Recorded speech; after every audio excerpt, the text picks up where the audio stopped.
దేవుడు స్వయంగా నిలిచారు. దేవుడు నిలిచి 75 సంవత్సరాలు అవుతుంది. చూస్తే పుట్ట ఉంటుంది. తనే లస్మయ్య పక్కపోయే వరకు ఈ గుడిలోనే ఉన్నారు. పిల్లలు పుడతారు అని చాలా మంది నమ్ముతారు.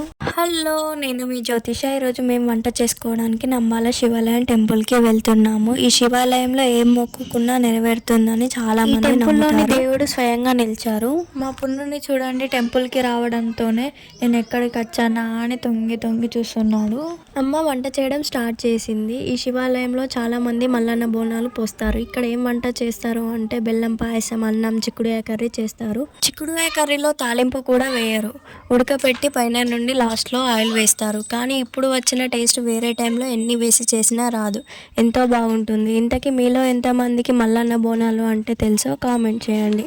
ఈ శివాలయంలో దేవుడు నిలిచి 75 సంవత్సరాలు అవుతుంది. దేవుడు ఎలా నిలిచారు అంటే లస్మయ్య అనే వ్యక్తికి నడుము లేవదు. అతనికి దారిలో శివుడు మనిషి రూపంలో వచ్చి నడుముకి నాగం పాము వేసి మంచిగా చేస్తారు. అదే రోజు సాయంత్రం శివుడు లస్మయ్య కళలోకి వచ్చి నేను అక్కడ నిలిచాను అని చెప్తారు. అక్కడికి వెళ్ళి చూస్తే పుట్ట ఉంటుంది.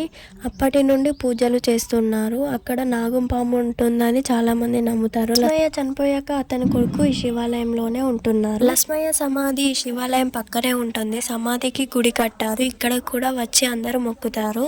ఇతనే లస్మయ్య, పక్కన విషయ లస్మయ్య కొడుకు. లస్మయ్య చనిపోయే వరకు ఈ గుడిలోనే ఉన్నారు, శివునికి పూజలు చేస్తూ. లాస్ట్ ఇయర్ ఇదే టైంలో మా పున్ను అన్నప్రాసన ఇక్కడే జరిపించాము. అలానే తులావారం కూడా తూగించాము. గుడి ముందు రావి చెట్టు ఉంది. ఈ చెట్టుకి దారం కట్టి ముడుపు కడితే పిల్లలు పుడతారు అని చాలా మంది నమ్ముతారు.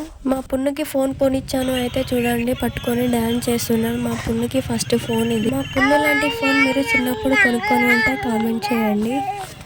అంతేనండి ఈ వీడియో. ఎవరైనా నా ఛానల్ని ఫస్ట్ టైం చూస్తున్నట్టయితే please like, share and subscribe చేసుకోండి. వీడియో నచ్చితే కామెంట్ చేయండి. Thank you for watching.